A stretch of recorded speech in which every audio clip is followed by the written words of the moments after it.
are in Elgin, capital of the Lay of Moray, named after Helgi, the Viking general who founded it early in the 10th century. Macbeth's King Duncan died of his wounds here in the castle where Edward I, the Hammer of the Scots, stayed twice around 1296. After his second visit, they knocked the castle down so he wouldn't come back. King David I raised it to a royal borough in 1120, and the Wolf of Badenoch razed the cathedral to the ground in 1390, as did Alexander, Lord of the Isles, just 12 years later. Rough times for the borough, you might say. Elgin is a classic Main Street borough, a long high street with narrow tofts opening off each side and running back. A castle at one end, cathedral at the other, and widening out in the middle to form this marketplace here, which used to have the toll booth, the market cross, the borough church. You might say in these days that the graveyard was literally there, in the dead centre of the town. From the ruins of the castle, not only can the Burgle pattern be seen, but Elgin reveals itself as a classic borough in the architectural sense. This is Grace Hospital with its elegant dome, a Georgian townhouse, now offices, the cupola of Anderson's institution, a fine Doric porch and a fanlight, and the classical spire of St Giles, Elgin's High Kirk. From the air, the line of the High Street can be seen clearly, running from Lady Hill and the Gordon Monument in the foreground to the cathedral among the trees in the distance. Lady Hill, the original castle motte, is now crowned by the monument to the fifth and last Duke of Gordon. A Tuscan column of 1835, the statue added 20 years later. Alongside are the remnants of the medieval castle where Edward I stayed. From here we can see the stepping down of the buildings away from the high street and the line of the long narrow tofts. The Cathedral of the Holy Trinity is one of Elgin's glories.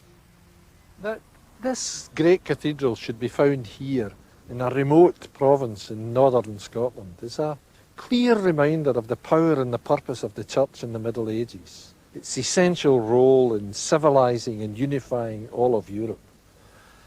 Why else, other than to impress the barbaric fringes of his kingdom, would Alexander II have encouraged his Bishop of Moray to petition the Pope in far-off Rome to let him build this cathedral here in his borough in Elgin? Think on it as a sort of medieval West Berlin, a shining, sparkling example of the good life, of the richness of possibilities that the kingdom had to offer. It could be that the repeated Highland burnings and spulsions were a Gaelic, intuitive understanding of the threat to their ancient lifestyle that this building represented.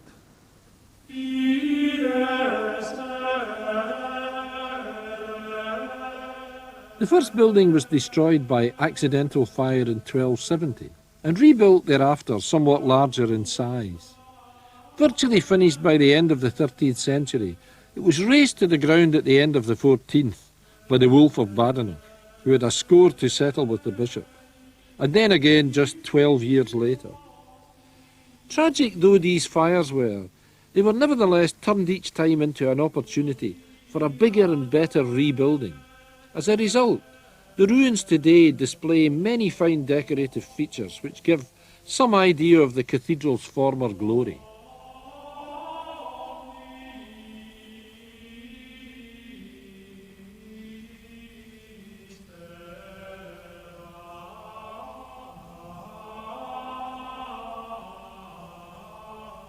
The cathedral, with its supporting buildings and graveyard, sat within the Chanonry, a mini-city containing the residences of the various church dignitaries, secure inside its own defensive wall.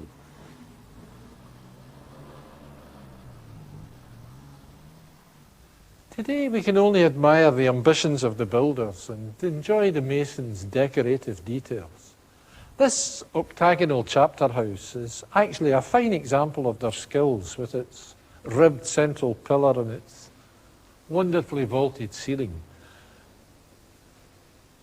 The bosses, these carved bosses up there, are actually both a device to conceal the difficult joints and also an opportunity to decorate and to tell us something about the founders. And over there you can see the elaborately canopied seats of the chapter's high hegions, the bishop, the precentor, the dean. The rest of the chapter sat on these simple benches around the foot of the wall. And on the way in, on the right-hand side, you can see in the sacristy the piscina where General Anderson, Elgin's great patron, was reputedly cradled in his impoverished childhood. Among the many interesting gravestones in the graveyard is this 9th-century Pictish cross slab, placed here in 1823, after its discovery under the old graveyard of St Giles in the High Street.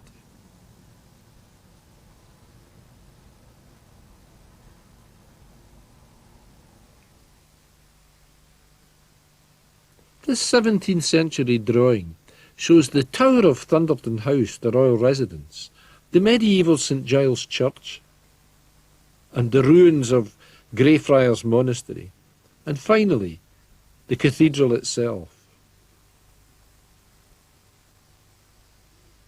The central tower and both transepts still standing.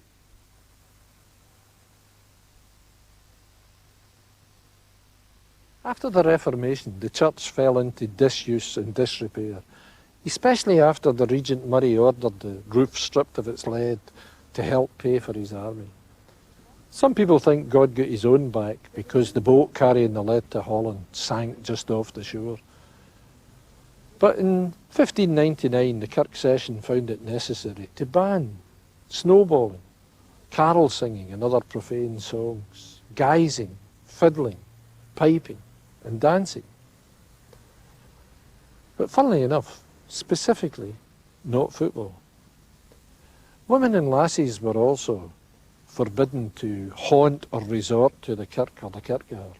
And finally, on Easter Sunday in 1711, the central tower collapsed and fell down and was used as a stone quarry for anybody in the neighbourhood who just happened to want to build.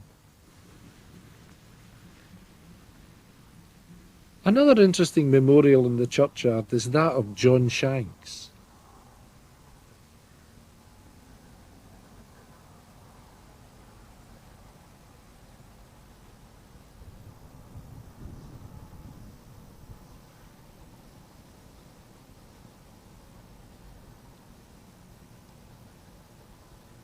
Carved on this stone is an anticipation of the famous 50s folk song.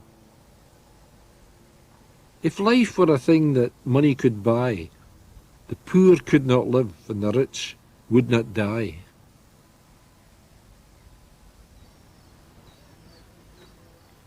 Here at the cathedral end of the High Street stands the Mickle Cross, erected by that son of the Lord of the Isles who spulsied the cathedral in 1402. It features a rather naive Ionic capital and a simple sundial. Behind it stands the rather Italian Elgin Museum of 1842. A fascinating aspect of borough life is the continuity of its cultural or civilising institutions. The church, the school, the hospital. Formerly functions of the church and its religious orders, after the Reformation, it fell increasingly to the borough to see to their provision, often from the revenues of former church lands, but also not infrequently by public benefaction. And in this latter aspect, Elgin did particularly well through its two great nabobs who made their money in the service of the Honourable East India Company before coming home. One was the Dr. Gray, who provided the hospital and contributed handsomely to the funds for the building of the new church. And the other was General Anderson, who provided the Elgin institution here. He was the son of a penniless soldier's widow who returned to Elgin and took up residence in the cathedral and reputedly cradled him in the piscina in the sacristy. He left his entire fortune to provide for the care of the indigent elderly and the education and care of children. Not just their education, but the provision of feeding and clothing and the finding of jobs afterwards. Clearly a memory of his early days of poverty. The trustees of both these philanthropists employed the services of the best architects of their day. In the case of the hospital, James Gillespie Graham, the fashionable Edinburgh architect, and here at the Institute, Archibald Simpson, a fashionable architect from Aberdeen who was already working on the new church. Built between 1830 and 1833, the institution has an 8-shaped plan and a stunning front elevation with these two pedimented wings, and in the centre a great Ionic portico with the founder's statue above, appropriately supported on one side by an old man and on the other side by a young girl, while just round the corner a much simpler Doric portico signals the presence of the school. Surmounting the whole lot is this tall lantern with the dome top, which provides a marvellous terminus to the east end of the High Street to match the magnificence of the hospital to the west. Certainly one of the finest neoclassical buildings in Scotland, and £20,000 must have been a truly enormous sum in these days. Interestingly, its foundation stone was laid on the same day in 1815 as news of the Battle of Waterloo reached Elgin.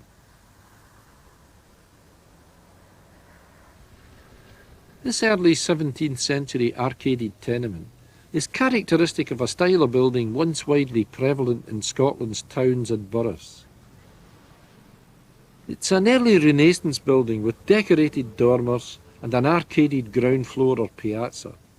Formerly the shop fronts were set back and people could walk and shelter from the rain.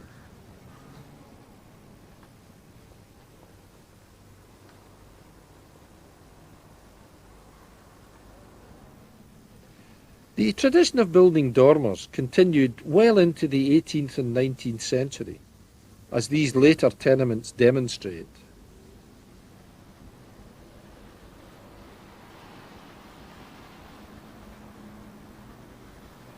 The fine Palladian window belongs to the Elgin Masonic Hall, an early social centre in the borough. A strong sense of place is created by this wall of tenements.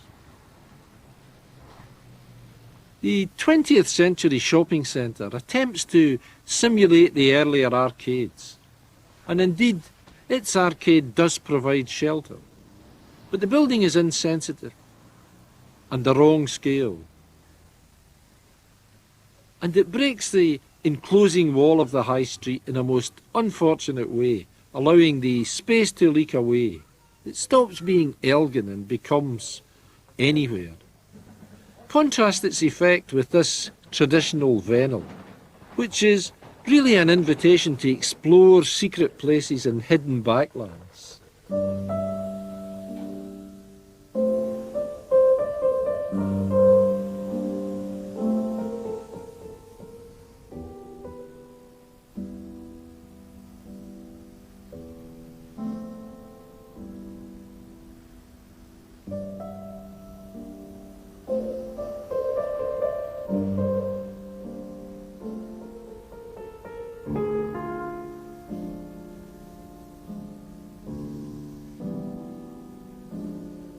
Here are some more piazzas.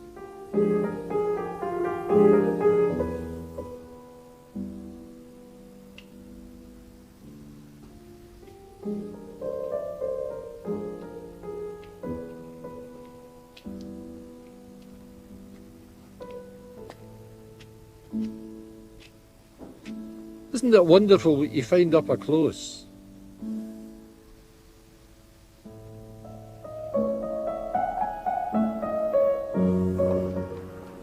Elgin is a fine town to explore. It's kept its sense of Main Street all bustle and busy, but it has its quiet places and intriguing details, signs and railings like these.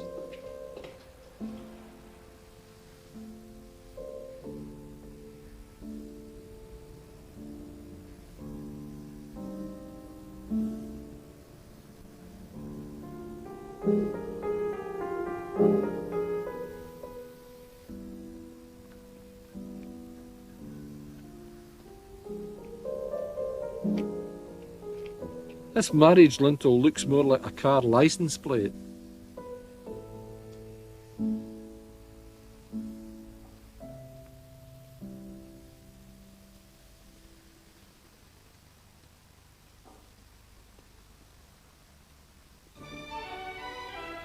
Back in the High Street, standing in the centre of the marketplace, we find another of Elgin's glories, St Giles Church, built in 1827 to the designs of Archibald Simpson.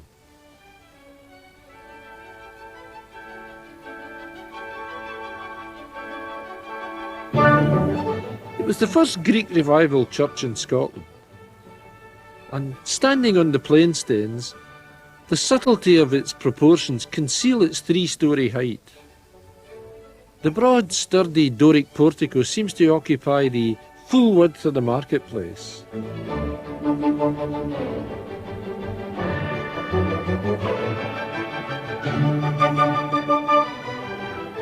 Unusually, St Giles' dominant tower stands at the rear of the church, facing the market cross.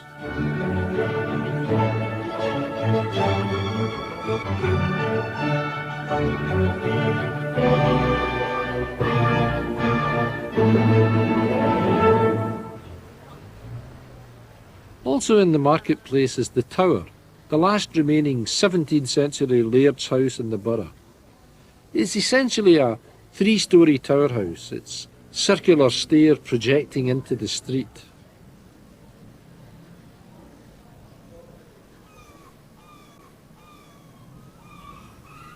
The carved panel above the door gives us the date of the building. These carvings, however, are part of a Victorian alteration. It was exuberantly, if not cavalierly, improved in Victorian times. I think the Victorians would certainly have loved Disneyland.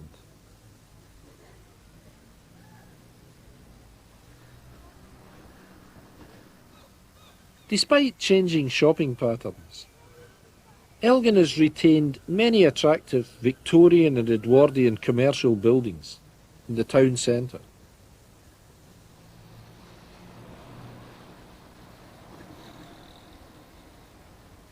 As well as a variety of delightful small shops in the side streets.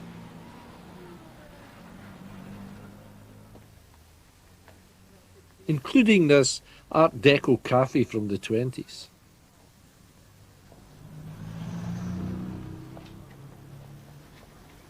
Elgin has lots of delightful details like this.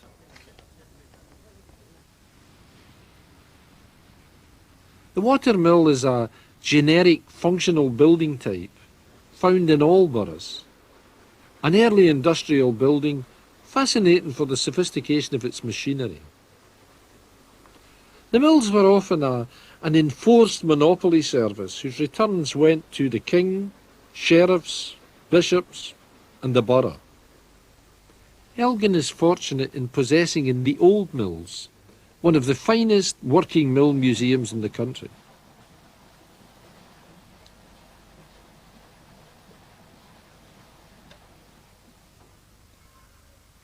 Back in the Victorian New Town on South Street is the Victoria School of Science and Art, built to commemorate the Queen's Jubilee. There's some interesting cast iron water pipes with dragons, as well as this curious wheel window.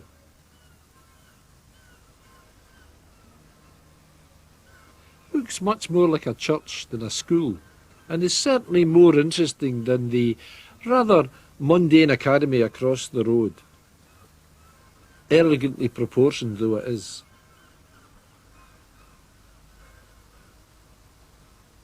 After 1800, Elgin had begun to expand beyond the borough, and the Holy Trinity Church of 1826 was built to terminate the new North Street. Perhaps because of the railway station, most of the expansion took place southwards.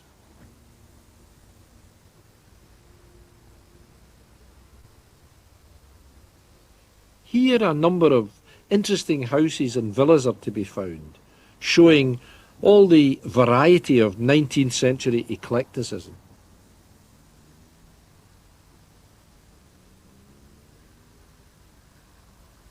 Dutch gables, fancy wrought ironwork, little carved statues.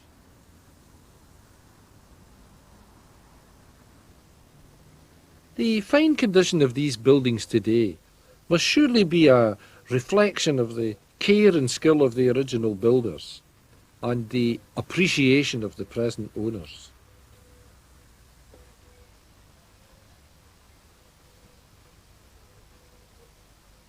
The enjoyable thing about Edwardian architecture is its sheer exuberance and lack of constraint. These small houses on the old Inverness Turnpike are a fine example of their uninhibited approach to architecture. No Georgian decorum here. Instead, a terrace of houses designed to look like an old city wall, incorporating carved stones from a demolished palace, and a fine semi-detached house disguised as a wee castle.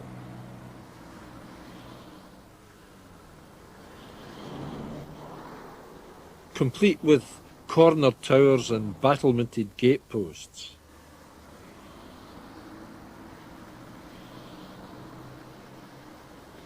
The carved dormers are actually spectacular Renaissance dormers acquired from Spiny Palace, the bishop's old castle a few miles to the north. Look at this astonishing fairyland bungalow and the extraordinary size of some of these stones. They say this builder went on a visit to America and was impressed by what he saw. Clearly it must have been Texas.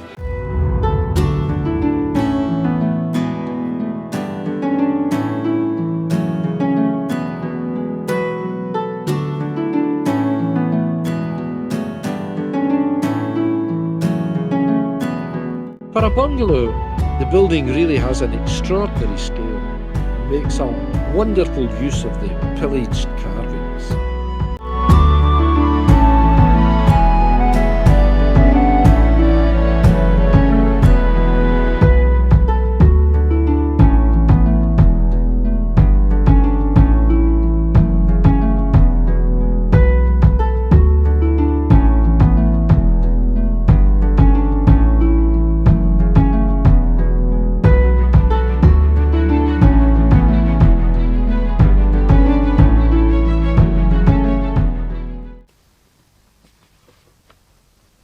A wonderful surprise in this street of pleasant little bungalows to come across this gem of the 30s and discover that its architect-developer had intended that all the bungalows would look like this.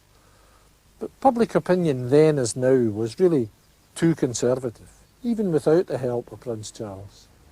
Absolutely typical of the genre, the house has recently been lovingly restored by its new owners, who actually went to the bother of going to the original window manufacturer to get replica windows. The house has become something of a local celebrity now and has recently been listed by a sympathetic local council.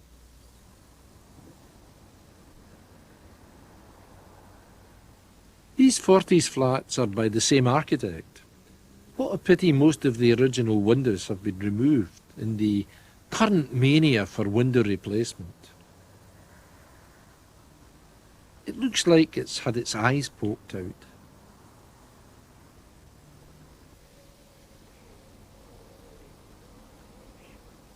I don't think that Prince Charles would approve of this rather pleasant modern house, any more than he would the present state of the old royal residence of Thunderton House in the town centre. It really is rather sadly deteriorated, and it's very difficult to believe it was once a grand royal palace.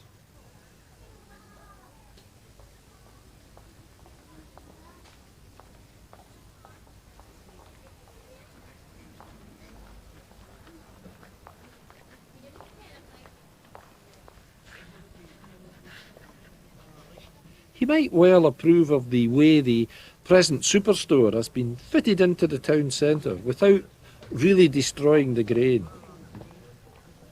By pretending to be a row of houses, it successfully conceals the fact it's only a box.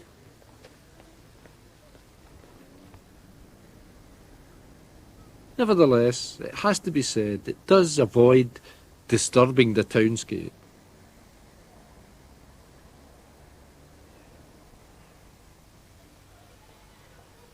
This is another, rather more successful attempt to emulate the old piazzas.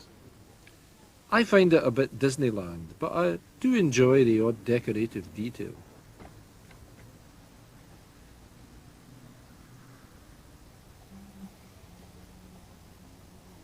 I would prefer that we faced up to the problem honestly and tried to design some decent modern buildings.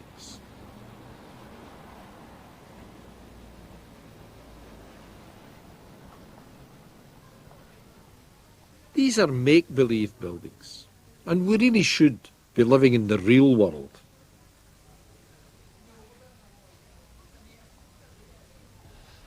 What is extraordinary about Elgin is the sheer urbanity, the strength of the high street in maintaining its sense of place, and the outstanding absolute quality of its monuments. Grace Hospital, St Giles Church, the Anderson Institute. Not to mention the finest set of medieval cathedral ruins in Scotland. Elgin also shows very clearly both the persistence of the pattern of the original borough and the intentions of the founders and their descendants to show a civilising example to the area surrounding. The wise choice of the best architects in the past has left a wonderful legacy to hand on, and the worst excesses of the 20th century seem to have been just avoided. Dare one hope then that, rather than resting on their laurels, having preserved what is good from their past, the present burgesses should find the same courage to leave their heirs buildings of today of that quality, rather than be fobbed off with what is convenient, economic, or just adequate.